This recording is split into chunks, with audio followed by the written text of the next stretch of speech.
I think that Brashard Smith is really interesting as a guy that has some chops as a downfield receiver. He can get small. Being small can be a trait that is valuable at running back. One of the things whenever you're watching these running backs in college, the holes are going to be smaller. They're going to close faster. So how do running backs do with small cracks? How do running backs do whenever the play doesn't exactly get blocked as designed? I think that he showed some skill in addition to the long speed he has and the initial burst he has. I mentioned Montrell Johnson. I think that he actually, when you're just looking at pure power and explosion and size, all kinetic energy, one of the things I'm always looking at, Rich, when I'm watching these running backs is just how much kinetic energy do they generate? Watch the way that guys bounce off of them when they try to tackle them.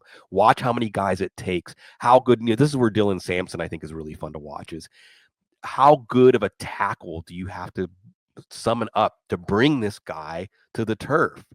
So I think that Montrell Johnson definitely falls into that category. If you're looking at running backs that weren't invited to the combine, Jacory Croskey-Merritt out of Arizona, he's somebody I think that's on a lot of people's lists. You mentioned pass catching running backs, LaQuint Allen from my alma mater, Syracuse. He's a guy that may end up being, at the very least, a Kenneth Gainwell type. You mentioned Jaden Blue earlier. He's another one that's an alternative later on to Travion Henderson. But he's got some things where you want to see better vision. You want to see him be able to bring to bear what he has more often.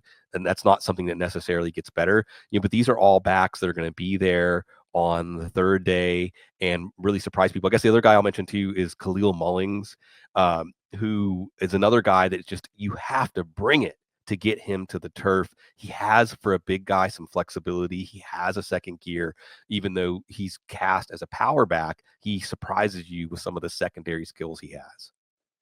And I like that you brought up Brashard Smith. One of my late round dynasty hacks for years at wide receiver and running back has always been, are you good in the return game? Can you earn a roster spot while early on you're cutting your teeth as a late round pick, but you're a good returner and you just kind of earn your spot, and then eventually either injuries and they just like force you in and they're like, oh yeah, this dude can play. I forgot he can actually play the position. Right. That's why we drafted him. And Brashard Smith has that. Like, I think Brashard Smith's going to be probably a kick returner to open, and then he can maybe weasel his way into third downs and then get more. You know what I mean? He's going to hang around on rosters because of the special teams play, is what I'm saying.